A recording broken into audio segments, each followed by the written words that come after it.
Because at the end of the day, if you're conflicted, that's the essence of good corporate governance. And I'm not saying you're never going to have, you have to identify conflicts and manage them appropriately, and that ain't happening right now.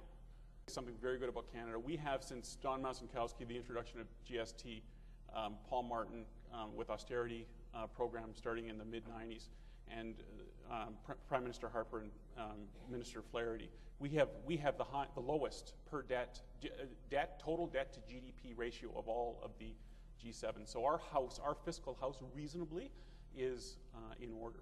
The difficulty is our major trading partner is now going through serious economic issues. So we now have a movement to BRIC countries, Brazil, the recent trade mission by Prime Minister Harper, India, China. We're focusing on sort of non-American companies as potential markets. We also are vulnerable to the European Union via contagion, sort of systemic. We're all interrelated now.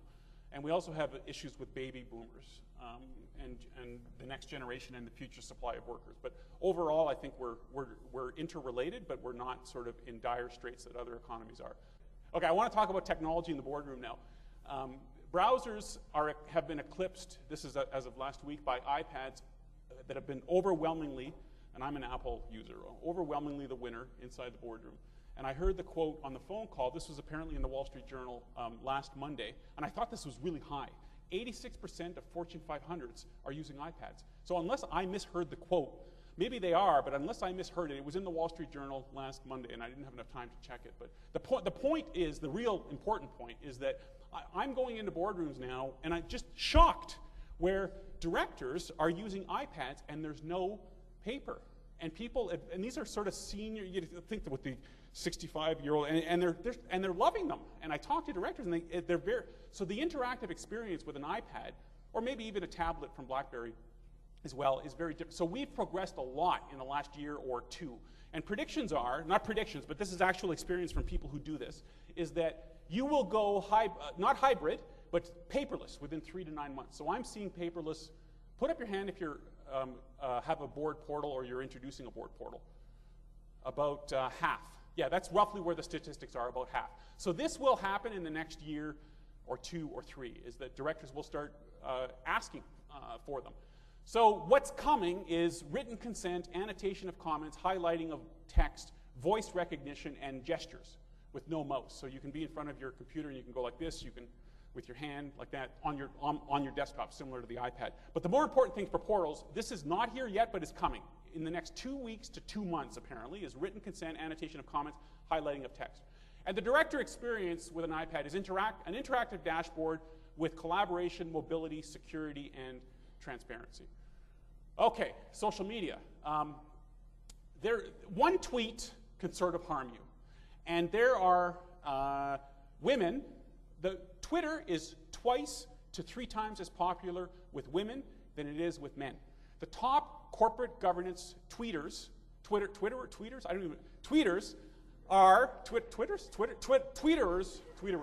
twits. They're not twits. No, they're not twits. Twitter are women, right here. So Faye and Lucy and re-auditors. So Lucy, the other day, boardroom lessons from a social media misstep, and these people have 5,000 followers, and the people are connected to have 10 and 20,000 followers. So it used to be the situation where you'd have to call up the company, and you're one person, and you'd mention it to your friend, and you might write a letter to the editor, or you might send a fax. Now, it's exponentially, logarithmically within 24 to 48 hours. Because everybody's connected to everybody, and they all, if they're good, have thousands of, not as much Canadian because our market's smaller, have in some cases tens of thousands, in some cases hundreds of thousands. And I link to Lady Gaga. She's got like 14 million followers, and I love Lady Gaga. I love her quotes.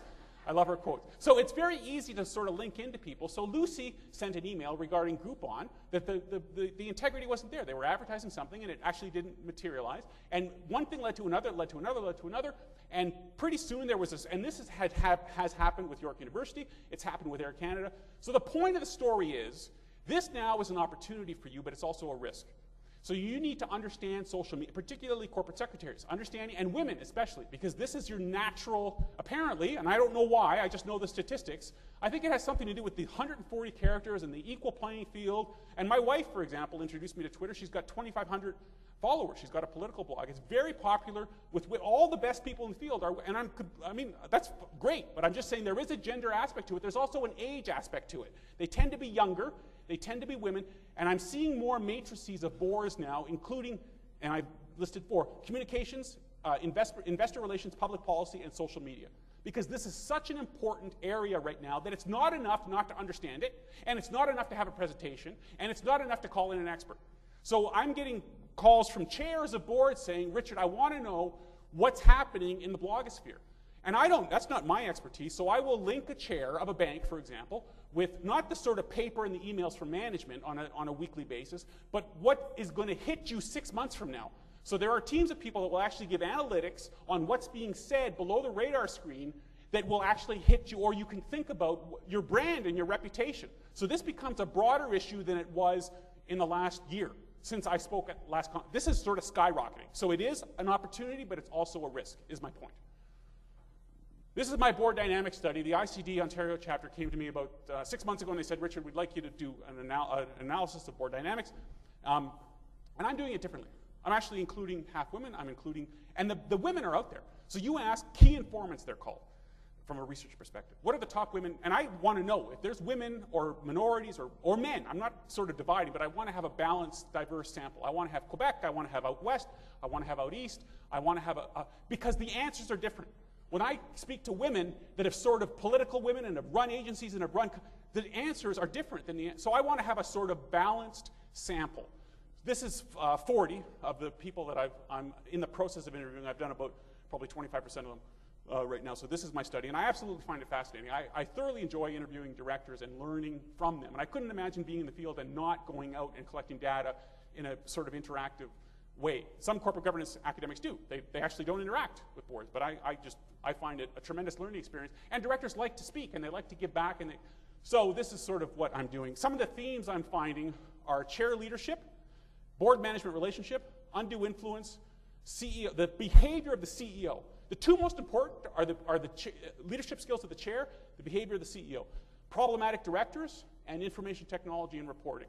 Further themes, Jeffrey Immelt is advising a Canadian board of a bank on structured engagement. So directors get 4 or 5 really tailored questions. They go into the field with management, and they answer these strategic questions. And this apparently worked at General Electric, and it's now being proffered for another Canadian bank. Office of the board is another example I'm seeing where directors want independent advisors and want support for their activities, as opposed to, they don't have arms and legs. So this is another experiment that is being tried to enhance board dynamics. Leadership skills, dominant CEOs, problematic directors, and diversity considerations, which I want to incorporate in my study. Lastly, 10th, I think we're on time. Comply or explain. This needs work because the regulators have said, you got to do all these things. Oh, by the way, comply or explain. So there's no guidance to listed companies in terms of what comply or explain means. And they're in favor of comply or explain because it's so flexible that you really don't need to do very much in order to be saying that you're complying or you're explaining. So we did deep dives, our group, into this and say, what is needed for a robust comply or explain approach? The CSA came out based on 72 companies, and they said it's unacceptable. So the level, will that actually tell, the fault is with the regulator. Because if companies aren't complying in a sufficiently robust manner or explaining, you, meaning the regulators, need to provide adequate guidance to the listed companies so they understand what constitutes comply and what constitutes explain. And this is not adjectives like C squared, G squared, and I and others put out, which is sort of timely, thoughtful, rigor. Those are inherently imprecise, and lawyers can game those words.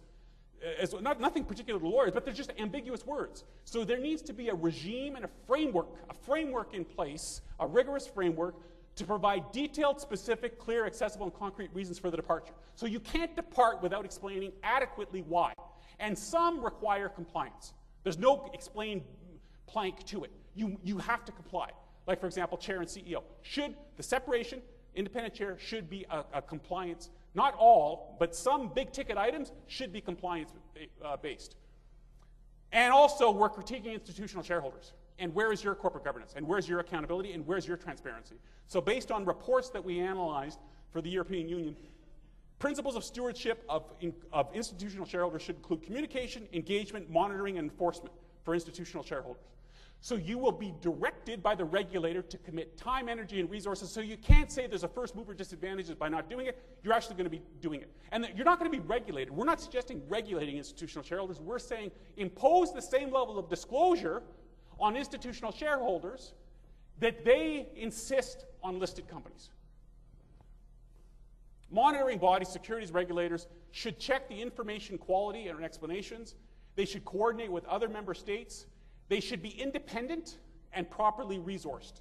So it shouldn't be an add-on function that companies are not complying because there's no consequences for not complying in several countries because the regulator's doesn't have the resources. So dedicated resources, and if a company's fined X million dollars, that shouldn't go into general revenue. That should go into this group of people within the regulator that are responsible for monitoring, not the choice, but the disclosure of the choice. So they're not bossing companies around and saying you need to do A, B, and C. They're saying, is the explanation of your A, B, and C adequate? That's it.